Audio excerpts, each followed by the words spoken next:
Bismillahirrahmanirrahim.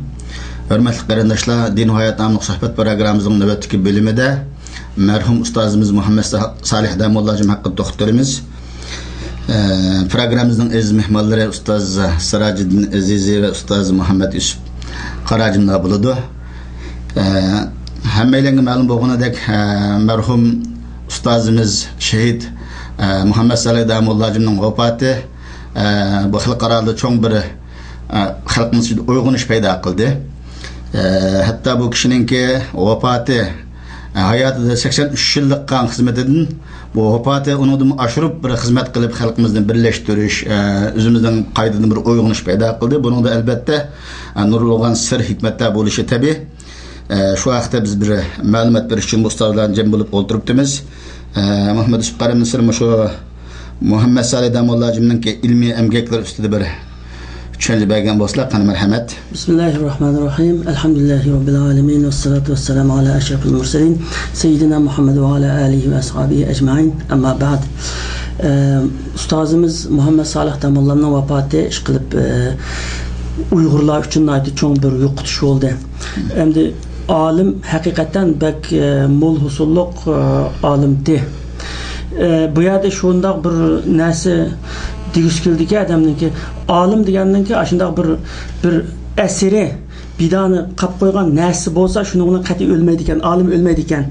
Ama bizim tariximizde netçi min yıllık İslam tariximizde netçi kürmün milyonluğun alimli üteylik ismini mi bilmeyimiz, eşimiz bilmeyimiz. Ama bu alim degandan qap koygan nesi bilen şununla aynı o yadlanıp dururken Muhammed Salih Damollacım bizninki İslam tariximizde, Uygur tariximizde en zor hizmet kılgan, en çok köp mol husulluk alim hesaplandı. Hem de Muhammed Salih Damollacım'ın şu kılgan emgeklerini hesaplap kelsen tefsili qarindaşlar aşını yazıp tayyor qılıp çıktı.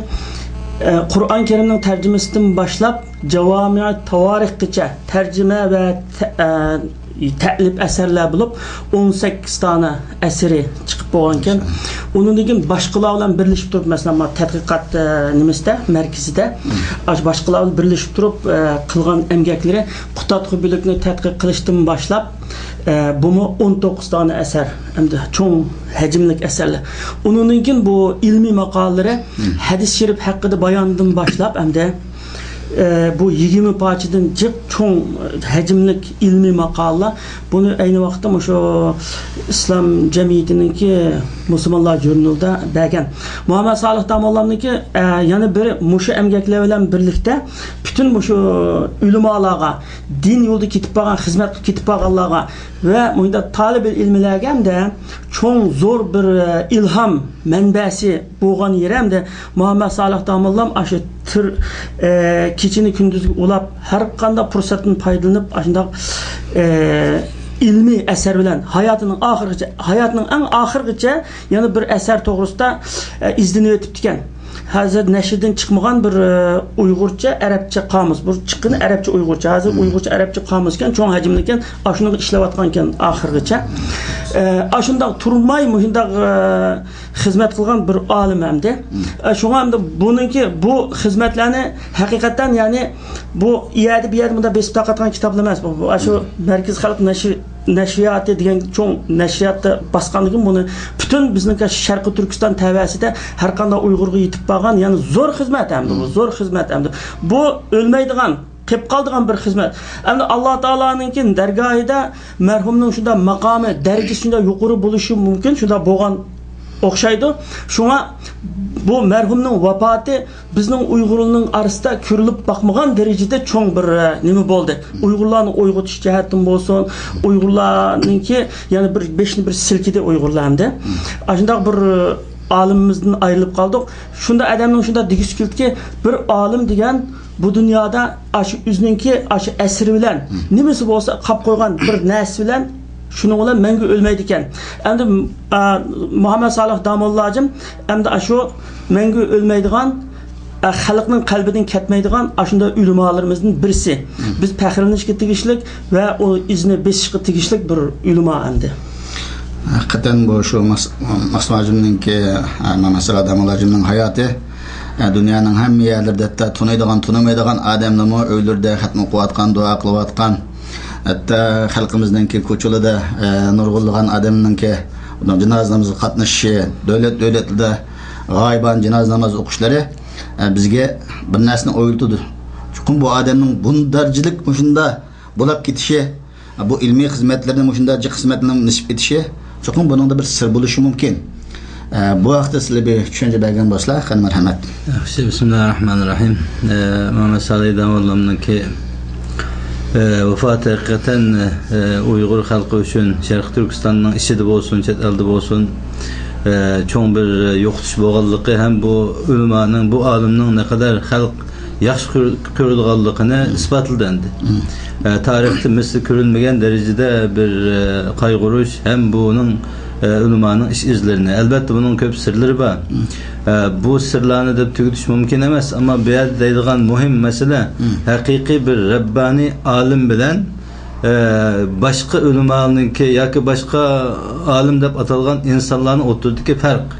Bundan burun tariximizda nurg'un odamlar o'lgan, nurg'un ulamolar o'tgan, ammo bu darajada insonlar, millat bu insonlarni bu darajada qadrlamagan vafotidan keyin. Bu Muhammed Salih Damollom kelgan vaqtida bu darajada bir olqishga erishishi, bu odamdan hech qanday bir manfaat kutmagan holda Alloh yo'lida buni yaxshi ko'rib insonlar bu darajada chiqishi, albatta Alloh bu odamga shunday hayotidimi va mamotidimi bir xayrlikni, bir millet için bir hayır insan bo'lganligini ko'rsatdi.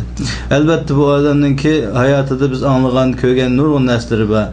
Birinchidan bu kichigidan tortib bu bir ilm ahli bo'lgan, ilm suyar hayotini shu ilm uchun, Allohning dini uchun bag'ishlagan bir odam.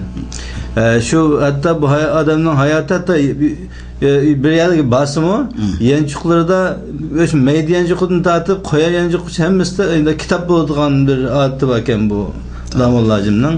Davomli kitobni hamroh qiladigan, kitob o'qiydigan va boshqalarga kitob o'qishni tavsiya qiladigan. Shu sababdan nurg'un asarlari bor, buni qarmi so'zlab o'tdi. Bu zaten hamma yerda biladi, ama bu adamning shunday ilmga ne kadar söyganligi uchun dünya bu adamni shunday söygan endi. Shuning uchun olimning ne kadar muhimligi, e'tiborining qancha cho'ngligi va mushu ilm insonlarni haqiqiy to'g'ri yo'lga boshlashda eng muhim qurol ekanligini ko'rsatdi. Uning boshqami bu odamningki hayotida chekkan riyozatlari aytib ko'p endi. O nurg'un turmalarda yotgan, ondan keyin chiqqan, hatta 10 necha yildan beri uyda nazarbandda o'ltirgan, shuncha katta olim bo'lish bilan hatta dunyodagi dangliq podsholar, davlat raislari in'om qilgan, uni ulug'lagan bir odamni oxirgi hayotida shunday bir nazarbandga elib, eng oxirgi kunlarda shunday zindonda hayoti oxirlashganligi bu odamning Alloh tarafidan ne kadar suyulganligi, haqiqiy turda bir millat uchun shunday ham diniy, ilmiy, axloqiy sohada bir örnek, namuna bo'lishga arziydigan bir odam ekanligini ko'rsatdi. Shunda ilm bo'lishiga qaramay nihoyatda kamtar, nihoyatda taqvolik bilan o'tgan kishi ekan, Alloh rahmat qilsin. Ham qarindoshlarimizning bo'libmi ulamolarningki bu kishining hayotlaridan o'zimizga o'rnak qilish ne kadar zürlü ekeni bir çoğun ders oldu bu. Sütkarım şu sizlarning bu vaqtdagi ta'sirotları ne bir so'zlab bergan bo'lsa, Damollom bilan bizning o ta'sirotimizni desak, biz bek jiq birga turishga muyassar bo'lmagan 91-yili shu Misrning sobiq raisi Husni Muborak dunyoda islomga xizmat ko'rsatgan 10 olim qatorida Damollomni chaqirtgan Qohiraga.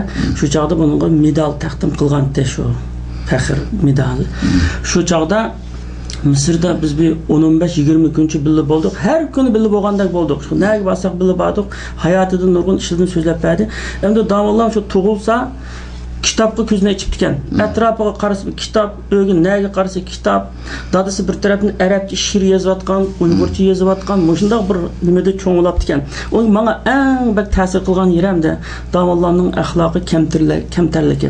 Ajoyib kamtar, shunda chiqishqa qadamda o'zimizning do'stidek, og'inidek shunday yurdik hamda bo'lmasa biz necha kichik hamda nima deydi.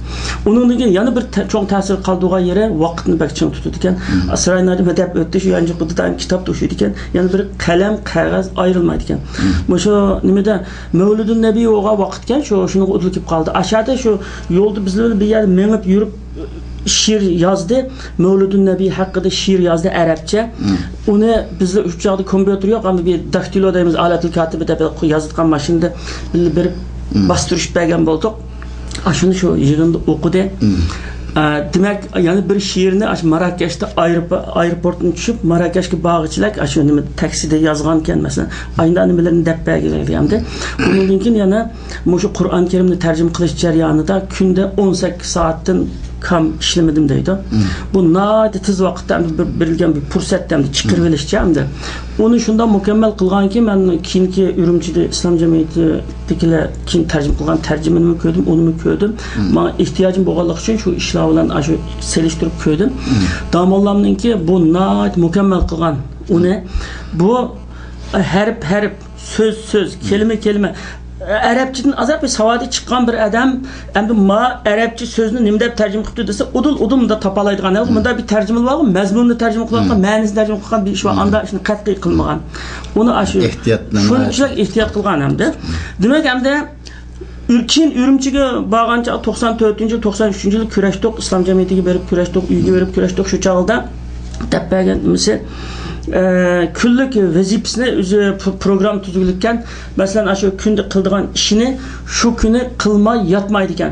Endi u yerda bizning vatanimizning sharoiti bilimizligi, mehmondochilik bo'ldi, anda bir domollam deganni choyga chaqirtganlar bo'ldi, o bo'ldi, bu ishli bo'ldi ham.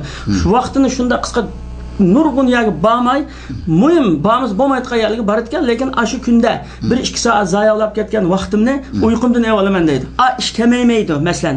Qiladigan ishni shu programmani qilib, kunda bir 7 soat uxlamoqchi bo'lsa, 2 soatdan chiqarib 5 soat uxlayman, uyqumdan evalama, ishimga ta'sir yetkazmayman deb. Şuta degan. Onun için bizge deganki sizlar bu o'qidinglar hamda vatanga qaytisizlar inshaalloh. Xizmat qilgan ish bo'lsa, mushu yeziqchilik yezib andan bunda qilish ayniga ko'nmasanglar, sizlar endi u yerda hamma yerda bir bizning xalqimiz og'zini qarab o'tirgan xalq yo'q, endi undaq sharoit yo'q, balki mushundaq ahvollarning bo'lganligini bilishi mumkin shu chog'da. Unda narsaga ko'ngil bilinglar dedi, nurg'un bir narsalarning tarjimalarini so'g'an bo'ldi, chiqib. Yaxshi bir bizga bir yo'l ochib bergan bo'ldi. Ishqib men hozirgacha masalan shu Muhammad Salih Damonlarni o'lgi qilib o'zimga vaqtni ching tutishda, mushu ilmiy shu nimaga endi ko'ngil bilishda, mushu ishda bizda agar bir ish qila olgan bo'lsak chet elda ay Damonlarni olgan ilhom desak mubolag'a bo'lmaydi. Shunchalik bir yaxshi bir ta'sirotni berganda jihturon bo'ldik, ozroq tug'an bo'lsakmi billa uchishib, lekin shunda yaxshi bir ta'sirotni bergan haqiqiy Siroy Najm degandek haqiqiy bir Rabbani olim Alloh taolaning dargohida shunda bir martabasi bor olim, ya'ni bir hadis bor. Qoldi. Alloh taolo bir bandasini yaxshi ko'rmoqchi bo'lsa, farishtalarga deydi, nido qilinglar zamin ahliga yaxshi ko'rsin deb. Shu ma'noda hamda shunday bir qalbimizga shunday muhabbatini sog'an bir olim hamda ta qiyomatgacha bu olimningki xizmati unutilmaydi. Butun ilm ahlilari o'lga osib bo'ladi hamda bu kishiniki ixlosidan, axloqidan va vaqtni ching tutishidan. Biri va'daga vafo qilish, vaqt 1 minut ham bilan emas, aşağıdan biz aralashgan vaqtida hamda shu soatiga qarab turib, quldun soatini ayırmaydı ekan. Shu soatiga qarab turib, shu vaqtga rioya qilish masalasi haqiqatan nayt bak mükemmel demdi. Allah bu munosabat bilan jannat qilsin inshaalloh. Do'stlarimizga, bu ulamolarga nima tavsiyalar bor? Endi yaxshi so'zlar bo'ldi Muhammad Salih Damollarning haqida. Bu men bosh degandek bu ajim shu ilm yo'lida xalqining birga to'g'ri yo'lni ko'rsatish. Men boshda Qur'oni Karimni tunji qitim tarjima qilgan, uni taqatgan kishi, undan keyin nurg'un asarlari bo'ldi. Mushu yo'lda tatgan jafolari nayt ko'p endi bu odamning. Bosh degandek uzun muddat uyda nazarband bo'lgan. Men bilishimcha taqriban 12 yil avval bugundan mushundaq Saudiyada xalqaro bir yig'inga chaqirilgan bu odam. Bu yig'inninki chaqirgan rasmiy da'vat mening qulamga keldi, men yetkazib berganlar. Buni men yetkazaman deb bu kishining telefon nomerini izlab, tepib, telefon qilib uzun so'zlashdim. Ondan keyin bir faks tepib uni yetkazib berdim. Men kelishga tirishaman dedi. Ama maalesef şu yığınga, halkaralık yığınga bu adam kilemedi. Demek bu adam ne şu vaktki nazarben siyasi besim şu zulüm bu adamını kilişke imkaniyet vermegen unudun keyin nurgun katım her yili aşında halkaralık yığınlığı çakırladı ama kilenmeydi şunda kılıp onun için bir öz üyde nazarben bulağılık ama harim degendek özünün işini toxtatmaqlıq en ahirki hesapta Allah bu adamın hakiki dünyada mu yaxşılıqını umumga gösterken ahiretde mu bir inşallah husnul hatime bulup yine şu zalimnin zindanları da hayatını üzüşke müyesser boğan bu anda Allah hakiki yaxşı kögeldi ki onu en ahirki hayatı da aşındak bir Allah'ın ki dergahıga şehitlik makamı yetiş için Allah bunu tallaqallıqını Kürüvatımız inşallah Allah bunu şehitlik makamını belgey halkımız dumu sil başı degendek bu Muhammed Salih Damullah'ın hayatı mı şundak meyvelik onun vefatı mı mematı mı şundak meyvelik bulup halkımız hakikaten çet elde bulup mu fevkalade bir uygunuş hem biz silkiniş yani vatandik bulavatkan zulümün ne kadar ağırlığı bu zulümden ne alim ne bay ne puhra hiç kandak bir adam müstesna emes ikellikini körsetti. Yeni bir mesele halkımızın ki bu Muhammed Salih Damullah'a bu kadar hürmet bildirip vefat edinken bu kadar ihlas kılgallığı özünün ihlasını ve yaxşı kögellikini körüstüşümü bir ulug iş bulaş bilen birge bizge yeni bir hakikatni eslatadigan ki bundan burun mu bundan keyin mi oyuna ölmalarımız ötüdü. Biz davamlıq özümüzden yaxşı kişilerimizni, alimlerimizni vefat edinken ölgenken kadirleşke mangmasdan bundan hayat bağlanımı kadirlaydigan ve bulanın mı işsizlerini kötürdügan bulağı bir ruhi manevi uzuk bulduğun bir halatını biz özümüzden hayatından çıkarmaslıkımız lazım ikenlikini körüstüdendi. Hürmetli qarindoshlar, sözümüzni bu yerda ahirlashtiramiz. Kanal qo'yib kirpagin uchun ko'p rahmat. Yaxshi soatlarda qaytib tushirish umidi bilan har biringlar bilan xo'shlashamiz. Xayr-xo'sh salomat bo'linglar. Assalomu alaykum va rahmatullohi va barakatuh.